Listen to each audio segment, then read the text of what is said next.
안녕하세요. 저는 30대 후반인 여성입니다. 현재 서울에서 살고 있고요. 저는 서울에서 나고 자란 사람이에요. 그냥 요즘 흔한 30대 후반인 여성이라고 생각해 주시면 될 것 같네요. 적당히 중산층인 집에서 나고 자랐고 적당히 공부 잘해서 초중고 문제 없이 잔잔하게 학창시절 보내고 적당한 대학 가서 적당한 사람과 결혼한 그런 여자예요. 부모님 중 아빠는 공무원이셨고 엄마는 가정주부였어요. 오빠가 한 명 있고요. 공무원 월급이 그리 좋지가 않아서 어릴 때는 집안이 좀 힘들었던 기억이 있는데 연차가 쌓일수록 아빠 월급도 올랐고 엄마가 워낙 검소한 분이라 아파트도 살 수 있었어요. 그 덕분에 저희 남매도 훨씬 편안하게 살게 되었죠. 그래도 어릴 적에 좀 어렵게 살았던 것 때문에 능력이 얼마나 중요한지, 제가 돈을 모으는 게 얼마나 중요한지를 알게 되었어요. 엄마도 워낙 검소하셨고 저희한테 돈을 어떻게 모으고 써야 하는지를 잘 알려주셨기 때문에 그런 교육 덕분으로 벌써 20살 때부터 알바하면서 저축을 시작했고요. 엄마도 저희 어릴 때부터 차곡차곡 모아온 세뱃돈과 친척들에게 받은 용돈을 20살이 되면서 돌려주셨어요. 그게 거의 1,000만 원이 되더라고요.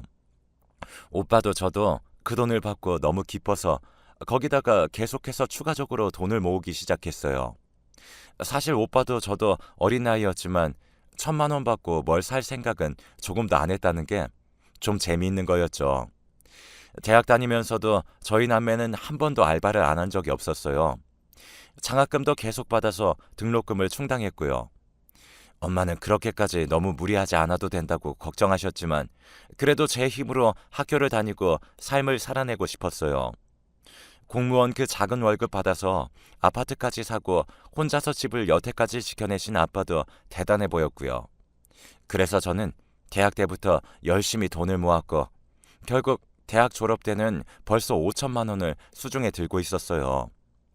엄마 아빠는 기특하다고 졸업과 동시에 거기에 3천만 원을 더 얹어주셨고요. 졸업 후에는 바로 취직해서 정말 열심히 살았어요. 저희 회사는 크기는 크지 않았지만 알짜배기 중소기업이라 직원들한테 돌아가는 월급은 상당히 높았어요.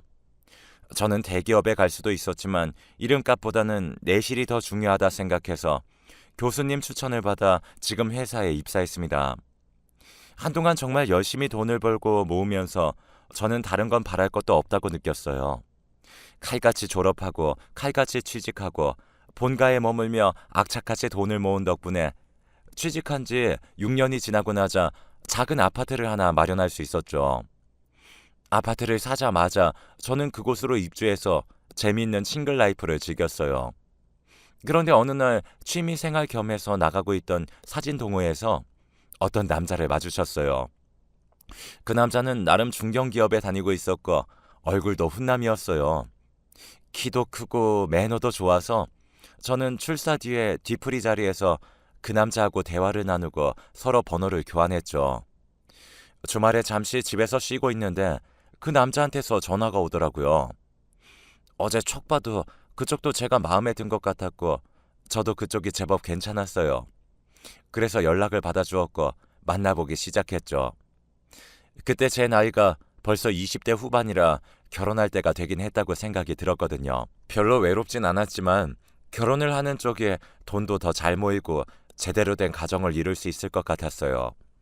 그 남자는 괜찮은 중견기업에 다닌다는 것에 매우 자부심이 있는 사람이었고 제가 이름 없는 중소기업에 다니니까 그걸 좀 마음에 안 들어하는 눈치였어요. 하지만 처음에만 그랬고 여러 번 만나면서 저를 무척 좋아한다는 게 느껴졌기에 그에 대한 섭섭함은 그냥 묻어둘 수 있었죠. 그래서 만난 지 1년 만에 결혼하기로 결정했어요. 그때 제 나이가 딱 30이었는데 뭐 일단 사회에서 말하는 결혼 정년기가 간당간당한 때였기 때문에 빨리 결혼을 진행하자는 이야기가 나왔어요. 그래서 한 번도 만나 뵙지 못했던 시어머니를 상견례하기 직전에 처음으로 뵙게 되었는데요. 어머, 이쪽이 우리 아들이 사귄다는 아가씨군요. 이렇게 처음 만나게 되었네요. 네, 제가 찾아뵈었어야 했는데 워낙 바빠서요. 죄송해요, 어머님. 아니, 괜찮아요. 그보다 아가씨가 그렇게 알뜰살뜰하다면서. 아, 뭐 좀 그런 편이죠. 그 사이 어머님께 남자친구가 제 자랑을 늘어놓은 모양이더라고요. 검소하고 절약하는 걸 장점으로 알아주시는 분인 것 같아 저는 기분이 좋았어요. 사실 요즘은 그렇게 아끼고 사는 걸 좋은 점이 아니라 구질구질하다고 생각하는 사람들도 있잖아요. 그런데 어머님은 아주 재미있다는 듯한 얼굴이었어요. 중소기업 다니면서 벌써 아파트도 샀다면서 월급도 몇 푼 안 될 텐데 아유 푼돈 모아 아파트도 마련하고 진짜 알뜰살뜰 능력 좋네. 뭔가 어감이 그리 기분 좋지 않았어요. 같은 말이라도 좀 더 사람 기분 안 나쁘게 표현할 수 있을 텐데 월급 몇 푼에 푼돈이라니 게다가 묘하게 아파트에 방점이 찍히는 것 같아서 미묘했죠. 하지만 그 외에는 시어머니가 전혀 별다른 면을 보이지 않아서 트집을 잡을 수가 없었어요. 그런데 결혼 진행하면서 한 가지 더 알게 된 게 있는데 바로 남자친구가 모은 돈이 별로 없다는 거였죠. 남편은 저보단 월급이 적었지만 나름 보수가 좋다고 알려진 중견기업에 다녔는데 이미 10년 차에 가까워지고 있는데도 거의 돈이 없었어요. 결혼식을 진행하고 나면 남는 돈이 거의 없을 정도로요. 저는 결혼 날짜를 잡고 청첩장을 돌리고 웨딩홀까지 예약하고 나서야 그걸 알아서 너무 황당했어요. 아니 그러면서 그렇게 화려한 웨딩홀을 예약까지 하자고 한 거였어? 신혼여행은 북미로 한 달 가져고 한 것도 그렇고 뭐 어때? 인생에 한 번 하는 거잖아. 돈이 없을 땐 없더라도 즐길 땐 즐겨야지. 뭐가 문제야? 모으면 되는 거지. 우리 집은 어쩌고? 자기 아파트 있는데 뭘? 당연하잖아. 남자친구는 당연히 제 아파트에서 들어와서 살 생각을 하고 있었어요. 저는 너무 당황해서 한숨이 푹푹 나왔지만 그렇다고 결혼을 파할 수는 없었죠.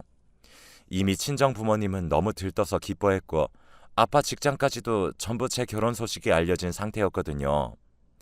진짜 파혼하고 싶었는데 할 수가 없어서 저는 우울해진 채로 한숨을 쉬었어요. 남자친구는 제가 신부라서 예민하고 우울해한다면서 장난스럽게 놀리기나 해서 정말 속이 뒤집어질 것 같았죠. 그리고 우리는 결국 결혼했어요. 제가 악착같이 주장해서 북미 신혼여행 한 달은 취소를 했지만 웨딩홀은 취소가 안 돼서 그대로 진행이 됐죠. 고급 웨딩홀에 생화 가득한 가운데서 모래라도 씹은 듯한 얼굴로 남편은 쳐다도 보지 않는 제 얼굴이 결혼 사진에 여전히 남아있어요. 지금 봐도 정말 어지간히 결혼하기 싫어했나 보다 싶을 정도의 얼굴이었죠. 하지만 어쨌든 저는 일단 진행된 일은 끝까지 잘 진행하자는 쪽이었고 그래서 이미 한 결혼, 시댁이나 남편과도 잘 지내보고 싶었습니다. 뭐 남편은 괜찮았어요. 철이 좀 없고 돈 아낄 줄 모르는 사람이라 저하고 많이 싸우긴 했지만요. 남편은 이미 제가 제 명의로 아파트를 갖고 있는데 돈 좀 쓴다고 무슨 상관이냐는 태도였고 저는 그래도 우리가 알차게 모아서 아이 낳으면 더 큰 아파트로 갈아타야 한다는 입장이었죠. 좀 고집스러운 데가 있긴 했지만 그 외에는 전 특별하게 간섭하지 않기로 했고요. 그런데 문제는 시댁이었어요. 시어머니를 처음 뵈었을 때 쎄한 기분을 느꼈던 게 일종의 신호가 아니었나 싶을 정도로 성격이 이상했죠. 진짜 그냥 이상하다는 표현밖에 할 게 없었어요. 시어머니는 제가 회사 다니는 걸 알면서도 저한테 시댁 집안일을 시키고 싶어 하셨어요. 걸핏하면 끝까지 중소기업, 끝까지 돈 또는 월급, 푼돈이라고 하면서도 저한테 때만 되면 용돈이나 선물을 바라셨고요. 그리고 걸핏하면 친구분들의 며느리와 저를 비교했어요. 처음엔 그래도 이해했죠. 며느리 음식 드시고 싶었을 수도 있죠. 신혼 초에야 남편도 예쁘고 다 예뻐서 그냥 해드릴 수 있었는데 그게 길어지니까 정말 힘들더라고요. 예, 너 퇴근하고 오늘 좀 와야 한다. 어머님, 저 오늘 야근하는 날인데요. 세상에 그까지 푼돈 받으면서 무슨 야근이야. 여자가 벌어봤자 뱁새 걸음이야. 남자가 벌어야 황새 걸음이지. 그런 소리 말고 빨리 와라. 아, 저녁 먹어야 되는데 배가 고파 죽겠다. 그럼 혼자 차려 드시라는 말이 목구멍까지 나왔지만 그래도 결혼한 지 얼마 안 됐고 아직 남편과의 사이도 좋은 편이었는데 차마 그럴 수가 없었어요. 저는 어쩔 수 없이 야근을 미루고 시댁으로 달려갔고 거기서 저녁 준비를 했어요. 그런데 그 사이 남편이 시댁으로 퇴근을 해서 왔더라고요. 자기야. 자기 여기 있다고 해서 바로 여기로 왔어. 저는 저를 도와주려고 온 줄 알고 너무 감동했어요. 하지만 남편은 저한테 와서 볼에 뽀뽀를 하더니 곧장 돌아서서 시부모님이 계시는 거실로 가서 낄낄대면서 TV를 보더라고요. 너무 어이가 없어서 그날 기가 찼던 것 생각하면 지금도 숨이 턱 막혀요. 거기다가 시댁에는 결정적으로 한 명의 이상한 사람이 있었어요. 바로 남편보다 2살이 어린 시누이였는데요. 처음에 봤을 땐 인상이 좋았어요. 어딘가 굉장히 돈을 잘 벌고 능력 있는 여성 같았거든요. 온통 명품으로 몸을 휘감고 있었는데 가방이나 신발, 옷은 당연하고 머리핀과 귀걸이까지도 명품 브랜드였어요. 나중에 말하는데 심지어 스타킹까지도 명품이더라고요. 그걸 또 자기 입으로 자랑하면서 말하는 스타일이었죠. 그렇다고 능력이 좋은 사람이냐 하면 그것도 아니었어요. 최저임금보다 조금 더 버는 사람인데 말 그대로 소기업에 다니면서 격리일 하면서 말이에요. 솔직히 말하면 저도 중소기업에 다니긴 했지만 질적으로 너무 차이가 컸어요. 저는 석사 이상 엘리트들이 모인 정보통신기술 기업이었고 신우이는 그냥 인쇄소 운영하는 직원 3명의 소기업이었거든요. 그런데 어떻게 저렇게 명품을 잘도 사서 휘감고 다니나 했죠. 알고 보니 죄다 대출을 낸 상태였고 카드빚도 쌓여서 시댁에서 시부모님이 그걸 전부 갚아주고 있었더라고요. 저는 남편한테 경고해서 절대 우리 돈이 거기로 흘러들어가는 꼴은 못 본다고 미리 말해두었어요. 남편도 그건 알아먹었는지 고개를 끄덕이긴 했지만 제가 눈을 조금만 떼면 분명 시누이한테 돈을 뜯기고 올 게 분명했어요. 시누이가 정말 드세기도 했고 말도 잘해서 사람을 잘 깨어냈거든요. 새언니, 그렇게까지 아등바등 돈 안 벌어도 돼요. 우리 같은 소기업 직원들은 어차피 그게 그거예요. 그냥 인생 즐기는 게 낫다니까요. 네, 그렇죠, 아가씨. 예쁜 것도 사서 좀 입고 그래요. 어? 그렇게 열심히 돈 모아서 뭐 하려고 그래요? 어차피 나이 먹으면 다 소용없는데. 제가 기껏 차린 밥상 앞에서 시누이가 젓가락을 휘두르며 그러더라고요. 저는 어이가 없었죠. 그런데 거기서 한마디 하고 싶진 않았고 그럴 수도 없었어요. 어째서인지 모르겠지만 저는 남편한테도 제 월급을 완전히 오픈하지 않았거든요. 제 일에 대해서도요. 남편은 제가 그냥 작은 기업에서 영업 관리해주면서 월급 조금 받는 알뜰한 여자 정도인 것으로 알고 있었어요. 저는 기업 내에서 관리자 직급이었고 제 연봉은 남편보다 훨씬 높았는데 말이죠. 엄마, 나 지난번에 데려왔던 남자친구요. 그래. 그 잘생긴 남자? 네, 나 걔랑 결혼할 거예요. 뭐? 시어머니는 깜짝 놀라 시누이를 바라봤어요. 사전에 전혀 얘기가 안 된 부분인 것 같았죠. 저는 간신히 일을 끝내고 식탁에 앉았는데 밥 한 술 뜨기도 애매하게 식탁 분위기가 이상했어요. 아니, 그 사람 무직이라며. 근데 그게 뭐, 어떻게든 먹고 살겠지. 뭘 어떻게 먹고 살아? 정 뭐하면 엄마한테 들어와서 살지 뭐. 뭐? 너 지금 그게 무슨, 왜? 큰 소리 내지 말아요.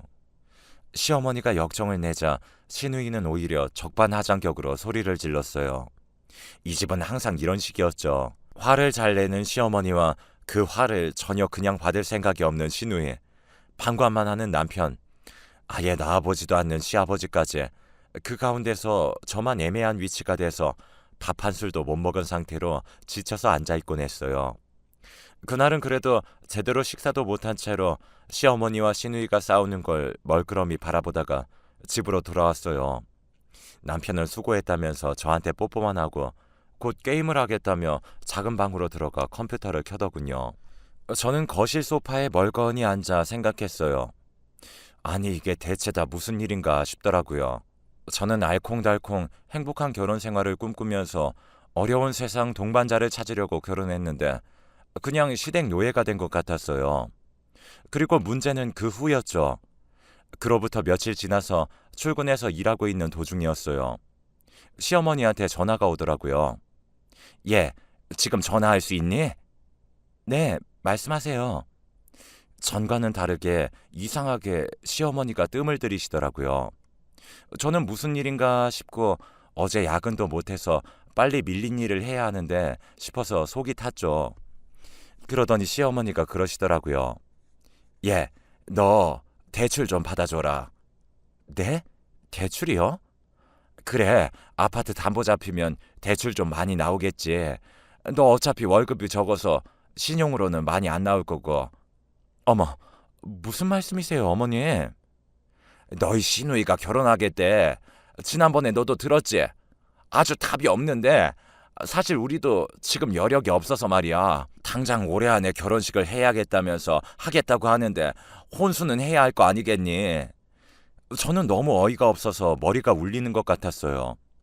지금 시댁에서 저한테 시대착오적인 시집살이를 시키고 있는 것도 우라가 가끔 치밀어 올랐는데 이제는 아예 아파트를 담보로 해서 대출을 해오라네요. 그것도 시누이 결혼 자금으로요. 시어머니는 계속해서 이야기하면서 시누이 혼수로 해가야 하는 것들을 줄줄이 늘어났어요. 대충 1억은 있어야 그래도 혼수를 부끄럽지 않게 해가지 않겠느냐는 결론이었죠. 저는 잘 듣지도 않고 그냥 멍하니 있다가 대답했어요. 아니요, 어머님, 그건 안 돼요. 뭐? 너 대체 지금 그게 무슨 소리니, 얘? 안 된다고요. 제가 아파트 하나 사려고 얼마나 노력을 했는데. 무슨 소리야? 얘, 너 어차피 우리 죽으면 유산 물려받는 거야. 그게 1억이 안 될 것 같니? 어쩜 그렇게 애가 앞을 못 내다봐? 아니요. 저는 나중에 물려받는 것보다 지금 제 손에 있는 아파트가 더 중요해서요. 너 무슨 말버릇이 그러니? 넌 어쩜 그렇게 이기적이니? 너 오늘 집에 와라. 와서 이야기하자. 저는 그냥 거기서 전화를 끊어버렸어요. 머리가 아파서 하루 종일 일은 전혀 하지 못한 채로 저는 그냥 시댁이 아닌 집으로 가버렸어요. 그래도 계속해서 시댁과 잘 지내보려고 노력을 엄청나게 했는데 이제 더는 못하겠다는 생각이 들었죠. 제가 여태까지 열심히 노력해서 모은 돈은 그냥 재산이 아니라 제 인생의 성취가 됐어요. 그런 걸 갚겠다고 빌려달라는 것도 아닌 그냥 달라는 거였죠. 이걸 담보대출 받아서 시누이한테 주고 그걸 우리한테 갚으라는 거였어요. 집에 갔는데 핸드폰이 울리고 집 전화도 울리더군요. 저는 머리가 아파서 그냥 소파에 앉아 전화를 전부 무시했어요. 곧 남편이 퇴근해서 집으로 오더군요. 자기야, 엄마가 우리 집으로 오라고 하던데 왜 여기 와 있어? 나한테 신경질 내면서 자기 찾으러 오라고 하잖아. 남편이 못마땅한 목소리로 말했어요. 저는 그래도 남편은 제 편을 들어줄 줄 알았어요. 아니, 그까지 담보대출 좀 받아주면 되잖아. 그것 때문에 삐져서 이러고 있는 거야? 그까지? 우리 이 아파트뿐이야. 이거 날아가면 어쩌려고? 날아가긴 뭐가 날아가. 그냥 갚으면 되잖아. 내 월급으로 생활 충분히 하니까 당신 월급으로 갚으면 뭐 세월 좀 지나면 갚아져 있겠지. 아, 그냥 해줘. 내 동생이랑 엄마 화나면 골치 아프고 상대하기 귀찮아. 남편은 양말을 아무렇게나 벗어서 빨래바구니 쪽으로 던져놨어요. 거꾸로 뒤집어져서 벗겨진 양말이 한쪽은 바구니 안으로 한쪽은 바구니 바깥으로 던져졌어요. 제가 그렇게도 양말 제대로 벗어서 바구니 안에 넣으라고 결혼한 이후 내내 이야기했는데도 조금 더 변함없이 남편은 지금까지도 저러고 있었어요. 그 순간 저는 결론을 내렸어요. 나 못해. 못한다니? 그럼 안 되지. 나랑 살려면 해야지. 뭐? 나랑 살려면? 그럼 대출 안 하면 나랑 헤어지겠다는 거야? 제가 흥분하면서 큰 소리를 내자 남편이 움찔하더군요. 저는 여태까지 남편한테 제대로 화를 내본 적이 없었으니까요. 아, 자기야. 뭘 또 그렇게 극단적으로 가. 아무튼 난 못해. 아, 그러지 말고. 그러면 내 동생 결혼 자금 당신이 어디서 구하든가. 저는 깊이 한숨을 내쉬었어요. 더는 견딜 수가 없었죠. 아니, 돈은 당신이 구해와야지. 당신 동생이잖아. 뭐? 당신한테도 신우야. 당신은 걔 새언니라고. 아니, 더는 새언니 아니야. 난 당신하고 이혼할 거니까. 그 말에 남편이 멍해지더니 곧 얼굴이 시뻘겋게 달아오르더군요. 지금 무슨 소리 하는지 알긴 아는 거지? 제정신이야? 지금 대출 받기 싫다고 나랑 이혼한다고? 그래, 당신이 남편이면 나한테 이러면 안 되는 거야. 그까지 쥐꼬리만한 월급 받아서 앞으로 어쩌려고? 나 같은 남자하고 헤어지고 중년되고 늙어서도 그 작은 기업에서 써줄 것 같아? 늙은 여자를? 남편이 흥분해서 막말을 하기 시작했죠. 저는 제가 결혼을 한 사람이 이런 사람이었구나 싶어서 무척 허탈해졌죠. 본인보다 능력이 없다고 생각되니까, 그리고 제가 헤어지겠다고 하니까 저런 소리를 하는구나 싶어서요. 나도 당신하고 이혼할 거야. 뭐 나는 당신보다 예쁘고 어린 여자 없어서 이러고 사는 줄 알아? 회사의 여자 직원들이 날 얼마나 좋아하는지 알아? 남편은 화를 내면서 집을 나가버려서 그날 외박을 했죠. 제가 먼저 이혼을 말한 것 때문에 제대로 열받은 것 같았어요. 저는 그때를 놓칠세라 이혼을 밀어붙였어요. 이혼 소송이니 뭐니 하지 않고 합의 이혼이 가장 깔끔했으니까요. 한 보름 정도 제가 이혼하자고 줄기차게 요구하자 자존심이 상한 남편은 자기가 이혼 서류 가져가겠다면서 호언장담하더군요. 남편은 내실은 없는 주제에 큰 소리만 치는 위인이라서 이혼 서류를 제대로 보지도 않고 작성했어요. 사실 아파트는 제 명의였고 남편이 가져온 건 사실상 아무것도 없는 수준이어서 재산 분할을 할 것도 없었죠. 결혼한 지도 얼마 되지 않는 상황이었고요. 그동안 계속해서 시어머니한테서 전화가 왔지만 저는 받지 않았고, 남편은 시어머니 전화를 받으면 지금 속 시끄럽다고 끊으라고, 지금 자기한테 상관하지 말라고 소리를 지르고는 끊어버렸어요. 남편이 소리를 질러서인지 시어머니는 저희 아파트에 오질 않았죠. 의외로 너무 쉽게 합의 이혼을 해버리고 그 당일에 남편은 아파트를 나갔어요. 당연히 시댁 사람들 전화도 죄다 차단해 두었죠. 정말 너무 허탈했어요. 이렇게 쉽게 끊어질 수 있는 관계였구나 싶어서요. 그나마 저는 남편이 정말 실속 없이 큰 소리만 치는 인간이라 이혼이 쉬웠던 거라 하늘이 도왔다 싶기는 했죠. 하지만 속 시끄럽고 너무 공허한 건 사실이었어요. 사실 이혼을 한 게 맞나? 너무 순간적으로 화가 나서 즉흥적으로 판단한 건 아닌가? 후회도 됐고요. 그리고 며칠 뒤 주말 아파트를 나와서 장을 보러 마트를 가려고 걸어가는데 저 멀리에서 어딘가 익숙한 사람이 보이더라고요. 설마 했는데 시어머니였어요. 예, 말은 들었다. 이혼했다면서.